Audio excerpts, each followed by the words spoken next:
Arts council Karachi में theatre की जो रौनकें हैं वो फिर से बहाल हो गई हैं। वैसे तो थिएटर चलता रहता है कराची आर्ट्स काउंसिल में, ऑलमोस्ट डेली बेसिस पे कुछ ना कुछ चलता रहता है और बहुत ही अच्छा और एक पॉजिटिव और सॉफ्ट इमेज जो है ना वो आर्ट्स काउंसिल कराची के ज़रिए दुनिया को जाता है। Being very honest with you, कुछ ना कुछ जो अहमद शाह साहब हैं वो ऐसा करते रहते हैं कि बहुत अच्छा पॉजिटिव इम्पैक्ट कराची वालों पर भी जाता है एंड अदरवाइज। तो थिएटर जो इस बार हो रहा है वो हो रहा है बेगम जान के नाम से, जो कि साउंड ऐसा करता है, मुझे जब मैंने सुना मुझे लगा कि 40s का शायद कोई प्ले होगा, 70s का कोई प्ले होगा। अब ये प्ले क्या है, इसमें कहानी क्या है, किरदार क्या है, इसके ऊपर मज़ीद बात करते हैं। और जो इस प्ले की जो डायरेक्टर हैं और जो एक्ट्रेस हैं वो ख़ुद यहाँ पर मौजूद हैं। उनका नाम है अलाइज़ा जावेद, डायरेक्टर भी हैं बेगम जान की, एक्ट्रेस भी हैं। उनको वेलकम करते हैं। अस्सलाम वालेकुम, वेलकम टू द शो।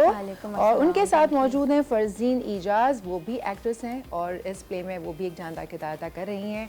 बहुत बहुत शुक्रिया तशरीफ़ लाने के लिए। कैसी हैं आप दोनों? हम बिल्कुल ठीक ठाक, आप बताएं आप कैसी हैं? बिल्कुल ठीक। मुझे बताएं कि नाम बहुत खूबसूरत रखा गया है इस प्ले का और जो साउंड आ रहा है मुझे लगता है जैसे 40s 70s उस कुछ 50s की कहानी है, पाकिस्तान टाइप। ऐसा ही है? बिल्कुल ऐसा ही है जैसा आप समझ रही हैं। ऐसा ही है, बिल्कुल ऐसे। चलिए बताएं कुछ इस अपने किरदार का भी बताएं, क्योंकि आप डायरेक्टर भी हैं और आप उसमें एक्ट्रेस भी हैं, तो वो वाला भी बताएं कि ऐसे कैसे पॉसिबल हो, खुद ही डायरेक्शंस भी दे रहे हो, खुद ही आप एक्टिंग भी कर रहे हैं। ऐसा पॉसिबल इसलिए हो रहा है बिकॉज जब मैं ग्रेजुएट हो रही थी so I did this play as a student at that time, so I had this thought कि अगर मैं इसको डायरेक्ट करती तो कैसे करती, like just giving it my touch. So yeah, that's how I'm doing it because I have already done it, so थोड़ा सा एक comfort भी है प्ले के साथ मेरा, and I genuinely connect to it so much, to the script, to the character. There's such an emotional depth to the play, so इसलिए मैं एक्ट भी कर रही हूँ और मैं डायरेक्ट भी कर रही हूँ। That's why.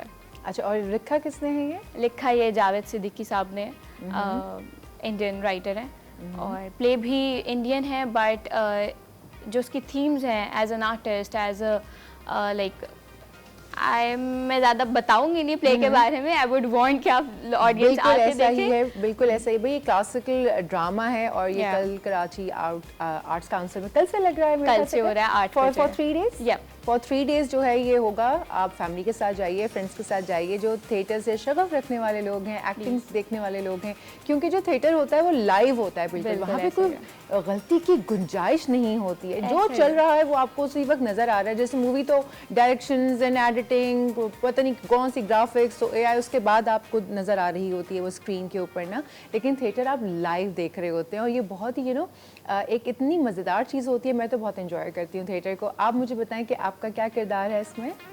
मेरा किरदार बेगम जान की नवासी का है। अच्छा। जरीना का। एंड जो जरीना है शी इज़ अ वेरी बिल्कुल अपनी नानी का एक यंग रिफ्लेक्शन है वो इस खेल में। नानी नवासी एक दूसरे को मिरर करती हैं।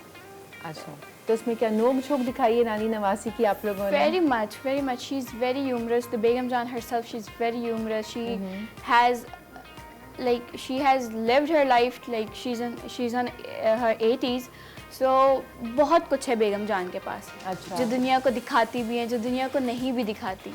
तो प्ले में आपको उनके अलग अलग रूप देखने को मिलते हैं, लाइक जब बुजुर्ग हो जाते हैं लोग। तो अच्छा, जो बेगम जान है वो बेसिकली एक ओल्डर खातून दिखाई है, ऐसा ही है? ऐसे और वो अपनी स्टोरी बता रही हैं उसमें theatre? Yes, it's her story. अच्छा, okay. Like बेगम जान पे प्ले है, so it's the बेगम जान। तो उसमें और कौन-कौन से लोग हैं जो पार्टिसिपेट कर रहे हैं किरदार में? I'm the बेगम जान, she's my nawasi in the play, and there is one more guy who is a journalist, writer. बस 3 किरदार हैं प्ले में। तो छोटा सा प्ले है, but theme wise the play itself is so grand and larger than life that I hope we do a justice to it. For sure. मुझे बताएं कि इसके अलावा लाइक आपने से पहले अभी किया है परफॉर्मेंसेस वगैरह में पार्टिसिपेट किया थिएटर? आप लोग तो सब वही आर्ट्स काउंसिल कराची के ही ग्रेजुएट्स हैं और स्टूडेंट्स हैं, तो आप लोग तो करते रहते होंगे, यूज्ड टू होंगे ना करने के लिए। तो अभी ये बेगम जान का कैसे ख्याल आया कि ये करना चाहिए? बेगम जान का ख्याल में जिस तरह है, ये मेरी सेकंड डायरेक्शन है। आई फर्स्ट डायरेक्टेड अ प्ले जब मैं स्टूडेंट थी और फिर मैं ग्रेजुएट हो गई, तो then I did that play commercially. So yes,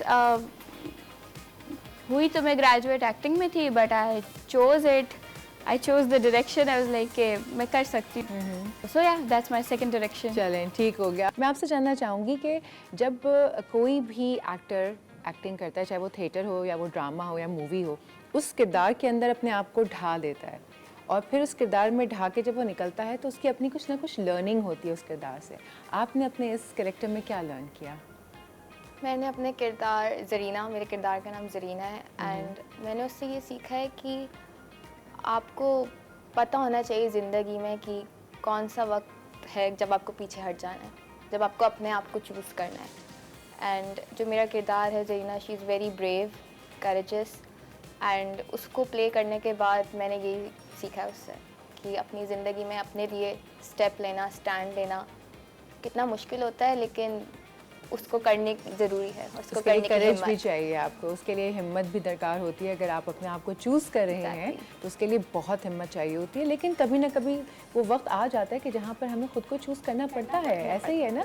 Ajay बताएं कि जब बेगम जान लिखा जा रहा था और आप पहले एक्ट्रेस के तौर पर सिलेक्ट हुई थी या डायरेक्टर के तौर पर, जब उसमें से पहले आपके लिए क्या चूज़ किया गया था? I was the actor first, as I told कि मैंने पहले भी किया ये play as student किया था. So I wanted to do it commercially because play कुछ ऐसा है that I think audience would relate. या वो ऑडियंस के दिल तक पहुंचेगा. एंड मेनली आप कुछ चीज़ें ऑडियंस के लिए भी करते हो बट नहीं भी करते, कुछ चीज़ें आप अपने लिए करते हो. मैं बेगम जान से बहुत ज़्यादा रेजोनेट करती हूँ, तो इस वजह से भी शायद I wanted to do it again और फॉर द ऑडियंस और for ourselves as well. So that's why doing it. इसमें आप क्या मैसेज दे रही हैं लोगों को? कोई एक वो मोटिव होता है ना हर चीज़ के पीछे, तो इस ड्रामे के पीछे क्या मोटिव है? बेगम जान के पीछे क्या मोटिव है? बेगम जान herself, she is very lonely. The themes जो प्ले के themes हैं, they talk about separation और partition. Yes, partition. तो इसमें बहुत ही कोई इमोशनल सीन्स भी होंगे ना, Definitely, जो बहुत कनेक्ट कर रहे होंगे, जहाँ पर आप मतलब रियलिस्टिक वो आपके इमोशंस उसके अंदर आ गए होंगे, कुछ ऐसे वहाँ पर बिल्कुल आए ऐसे होंगे ना? है, बिल्कुल, यू आर एब्सोल्युटली राइट. उस इमोशनल सीन्स में, उस प्ले की जो इमोशनल चीज़ें हैं, उसमें आप बेगम जान का जब ह्यूमर देखेंगे और उनका नेचर देखेंगे, so I think people would love it. अच्छा. Because I love playing that, so I think मैं people तो will सुन love के it. इतनी एक्साइटेड हो रही हूँ, यकीन जानिए. एक तो थिएटर से मुझे वैसे बहुत मुझे शगफ है, बहुत लगाव है, मुझे बहुत अच्छा लगता है थिएटर देखना, और जो लोग थिएटर देखते हैं वो फिर देखते ही हैं. Exactly. वो उसके लिए टाइम निकालते हैं और देखते हैं. वक्त हमारे पास बहुत कम है. मैं चाहूँगी कि अगर आप ऑडियंस के साथ कनेक्ट करके कुछ कहना चाहते हैं, कि ऑडियंस को अगर आप इन्वाइट करना चाहते हैं थिएटर. Yes, please, आप लोग आइएगा कल, परसों, तरसों, फर्स्ट, सेकंड, थर्ड, 8 बजे, रात 8 बजे, आर्ट्स काउंसिल. प्लीज़ आप आइएगा. और ये प्ले अलमनाई सीरीज़ में हो रहा है. हमारे प्रेसिडेंट जो हैं अहमद शाह, उन्होंने अलमनाई सीरीज स्टार्ट की है अपार्ट फ्रॉम द फेस्टिवल. अगर आप इस अंदाज की जगह बेगम जान के अंदाज में ज़रा ये बात कहिए ना, तो मज़ा ही आ जाएगा. लोगों को पता चलेगा ना. नहीं, because I have to change my body language, my voice, so I would अच्छा. Not want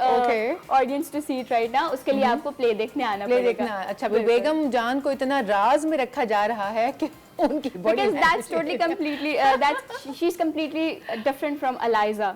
So yeah, I don't want to show it right चलें. now. कल जो है वो लोगों को पता Please, चलेगा कल कि आप बेगम आइएगा जान जरूर. कौन है, क्या करती हैं, क्या कहानी है, क्या किरदार है उसमें, और कौन कौन से किरदार हैं, कौन क्या रोल प्ले कर रहा है, वो आपको कल पता चलेगा. Thank you so much for joining us. Thank you so much. Arts council Karachi का मैं खुद और मेरी पूरी टीम तहे दिल से शुक्रिया अदा करती है, क्योंकि वक्तन फ़वक्तन आप लोग कुछ ना कुछ ऐसी चीज़ लेकर आते हैं जो आवाम के लिए बहुत इंटरटेनिंग होती है. और उसके अलावा आप जो अहमद शाह साहब हैं, वो पाकिस्तान का सॉफ्ट इमेज जो उन्होंने क्रिएट किया है, उसकी तो खैर क्या ही बात है. बहुत बहुत शुक्रिया अहमद साहब उसके लिए.